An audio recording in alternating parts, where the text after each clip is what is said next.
Section 3.1 is called Linear Approximation. So in Chapter 2, we learned all of these great integration techniques, like ways that, not integration, sorry, I'm thinking about my Calculus 3 class, derivative techniques, all of these ways we find derivatives. We learned product rules and quotient rules. You learned about chain rules, you learned about trig functions, and implicit differentiation, all of these different methods for finding derivatives, right? Chapter 3 is applications of that. So this is the why does it matter section, okay? Not 3.1 in particular, but through Chapter 3 as a whole. This is the why, how it can be used in real life kind of stuff. So to start with, we're going to talk about something called linear approximation. Suppose we wanted to find the exact value of a function at a location that was difficult to calculate. For example, let's say we had a function that was f of x equals the square root of x, and x is equal to 4.1. Square root of 4.1. I don't know the square root of 4.1, do you? No. But you know the square root of 4. So the square root of 4.1 can't be that far different than the square root of 4, right? I mean, they're almost the same number. 4, 4.1, tomatoes, tomatoes. I mean, like, right, it should be about 2. Agreed? So the idea of doing this is saying that the function value at 4.1 should be about the same as the function value at 4, which is square root of 4, which is 2. I mean, it should be about 2. But we can do better. What we can do in particular is we can find a tangent line to our graph at the x equal 4 value, and then we can use that line to approximate what the real function value is at 4.1. So the tangent line, if you're very, very close to the same x value, then the tangent line will be very, very close to the curve. It's kind of like what happens on your calculator. We were talking about zooming out a lot in the last section. It's kind of like what happens when you zoom in a lot on your calculator. If you take a graph and you keep zooming in far enough, eventually the picture you're looking at looks like a line. I don't care what it started out looking like. It pretty much looks like a line when you've zoomed in far enough. You guys have had this experience probably before, and it probably wasn't a pleasant one because it probably meant you got something wrong on something because you had a window that wasn't appropriate, right? If the window doesn't work, you don't get a whole picture of the graph. Well, we're going to sort of think about it the other way. If we zoomed in far enough on our graph, it's going to end up looking like a line. All right, so let me show you how we work on this. The linear or tangent line approximation of our function, f of x at x equals 0, is the function L of x equals f of x 0 plus f prime of x 0 times x minus x 0. And before you sort of look at that and your eyes glaze over, because some of you are already glazing, all this is the slope of a line, the equation of a line. This is y equals b plus m times x minus x 0. And I probably shouldn't use b here, actually. Let me use y2. Or we'll use y0 just so they match. This is a y value. These are my two x values, and f prime means slope. That's all this is. It's a fancy way of writing it. Okay. So this is y minus y1 equals m times x minus x1, except where instead of having the ones, I have zeros. This is just an equation for slope, for the slope, point-to-slope form of a line. We've been doing this for quite some time. We're just going to add one step on the end of it. You know how to find the slope? You take derivatives. You know how to evaluate it? You plug the number in. You know how to find the evaluation y0, which we've called y1 before, by plugging in the x value. We've done all of this. We're just going to have one step at the end. So let's take an example so that we can talk about it. So these pieces right here, we're going to save them until the end. We don't need them right now. We're going to take this right here, and we're going to find the derivative. Okay? My goal at the very end is to have this be, and I'll write it in the form you're more comfortable or used to seeing it written in, because I don't want you to think it's any different. It really isn't. Oops.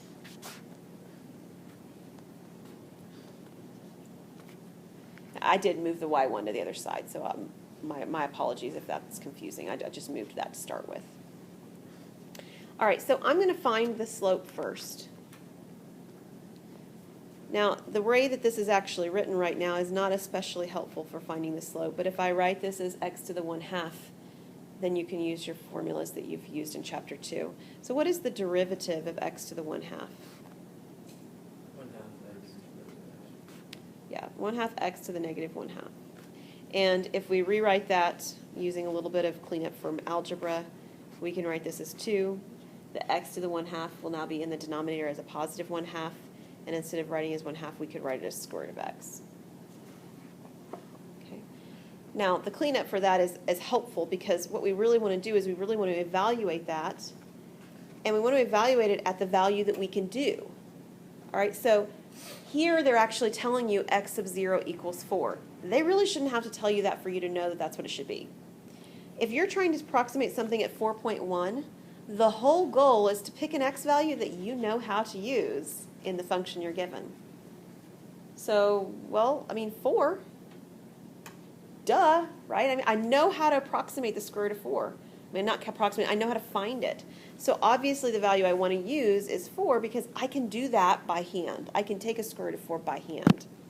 So that's exactly what we're going to do. We're going to take this right here and we're going to plug in 4. So we're going to find f prime of 4 by hand. So what is square root of 4? 2. Times 2. 4. And it's in the denominator. So this is the grand total of 1/4. This is m.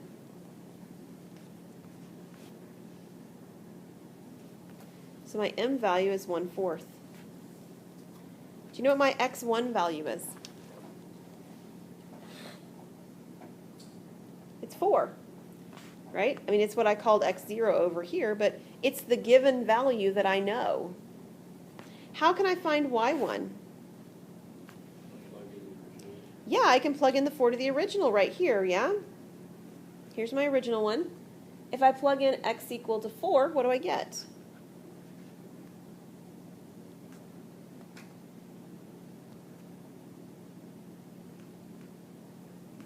I get the 2. So over here, my y1 value, or my y0 value, as this new formula is, it's just 2. And this is nothing different than you've done before. The only thing that's different now is that they actually tell you that you're going to do something with a 4.1. That's the part that's different. Agreed? Well, what are you going to do? Well, you're going to plug in 4.1 for x. That's what you're going to do. So this new step, right, so this is my tangent line here. My new step in this process is to take the actual value that I'm supposed to be finding and plug it in for x. So y equals 1/4, 4.1 minus 4 plus 2. Now, in particular, the reason that this is good is because this involves multiplication, division, addition, subtraction. The 4 basic operations. It doesn't involve square roots. I don't need a technology to find this. That said, you're welcome to do the addition, subtraction, multiplication, and division in your calculator on this. I don't have a problem with that. But you guys don't really need to use your calculator to do those things. If you had it, that's great. If you didn't, you could survive. So, what is 4.1 minus 4? 0.1. What's 0.1 divided by 4, or times 1/4? What is it? 0.025. Very good. And then if you add the 2, what do you get? 2.025. So it is approximately, this right here is approximately what the square root of 4.1 is. That's what you've done. Without taking a square root, because that would require your calculator, agreed? If you really wanted to know the actual square root of 4.1, calculator's it. A computer, if you had one, that'd be great. But doing that by hand is not something that you have the capability to do. Add, subtract, multiply, divide, you can do that by hand. How close are we? What is the actual square root of 4.1? Wait, did it plus 2? Too close. Or is it plus 1? It was plus 2 because we found out up here that the square root of 4 was 2. And this y value right here comes from that. What did you get, Luke? It's like, gives you 4.10065. 4.100625. No, that's your value should be 4.1. It should be giving you 2 point something. Yeah, it's 2.02484. Square root of 4.1. Oh, you mean the square? You're asking. Yeah, I'm asking what would you actually get if you Gotcha, square rooted it? I What, did that, but then I went back and multiplied what Oh. you actually get. that's okay. What did you get, Chance? Same thing as Can you say it again then for me, Steven? 2.0248. So what you actually got with your calculator for the square root of 4.1, the approximation your calculator would give is, what was it, 2.0248? 0248. And again, that's still approximation, but look how close we are. It doesn't differ until and if you're even round, the third decimal would be the same too, wouldn't it? So we've got a really good approximation for this. Okay, let's do one more of these and then we'll stop for today. Same process, but I want to do something with trig to show you that it works the same way. Now here's the deal. This does not say sine of pi, it says sine of 1. So I want you to try and think and you can play with your calculator a little bit to find this, but think about unit circle values.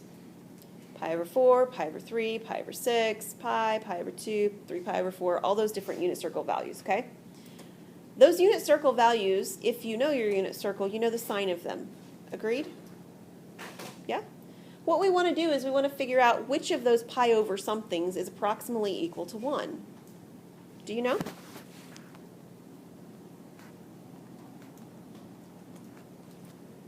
What one is it? Pi over 3 is correct. It's not exactly 1, but it's very close, right? Because pi is about 3.14. 3 is 3, so if you're taking 3.14 and dividing by 3, you're getting something awfully close to the value of 1. So see, on this particular problem, they don't give you the pieces that this one did over here. Over here, you were being told what x sub 0 is in order to make this work. And even when we did it, I told you, you don't really need this. You should be able to figure that out on your own, didn't I? So 4.1, you should know. The right value should be 4. I mean, that's the close one that actually works. Same thing's happening here, except they're really not giving it to you this time. You're being asked to actually figure it out. So the value that's close to 1 that we're going to be using is pi over 3, because it's the value I can find the sign at without using technology. And that's basically it. So I need to find the slope. I need to find a y value, and I'm given an x value to start with, right? So here's, I'll use their definitions this time and put the zeros in there. We just figured out x0. We decided that's pi over 3. Agreed? And the y0 we could find out pretty quick. Let's figure that one out. How do I find out y0? Plug in. Yeah, you plug in the pi over 3 to the original equation. So my original equation, and again, I know it doesn't actually have this written down, but my original equation is basically saying this is sine of x. And the x value that I'm using is the pi thirds. So if I want to find out what is y0, I find out what is the sine of x0, which is pi thirds. What is the sine of pi over 3? Square root of 2.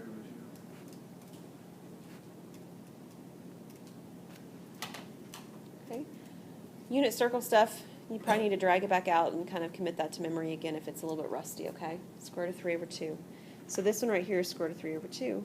The last thing I need then is I need to find my slope. How do I find slope? Derivative. And it's the derivative of this function right here. That is, I need to find y prime. So what's the derivative of sine? Cosine. You betcha. And then, in order to find the slope, I need to actually evaluate that at the value pi thirds that I've been using. So what's the cosine of pi thirds?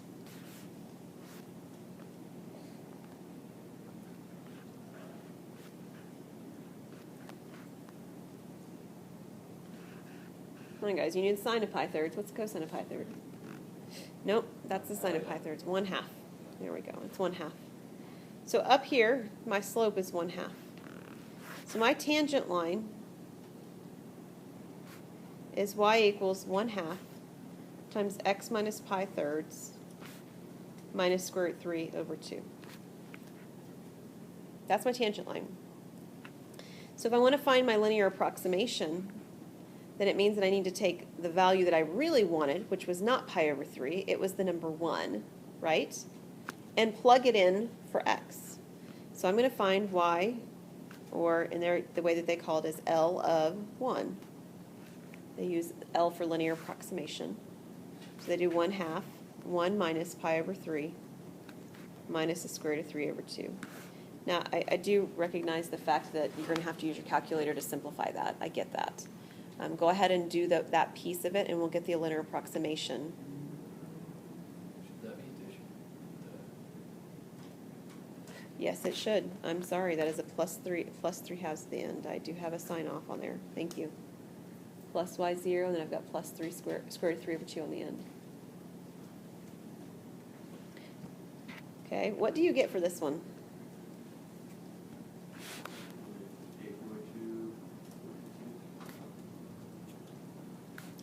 So your approximation is 0.842426. Just for fun, what is sine of 1? Okay, so this is the sort of a check, if you will, to make sure that you agree that your answer seems reasonable. What is the sine of 1 in your calculator? 0.84147. 84147? So again, the first two decimals match. You're not off until the third one.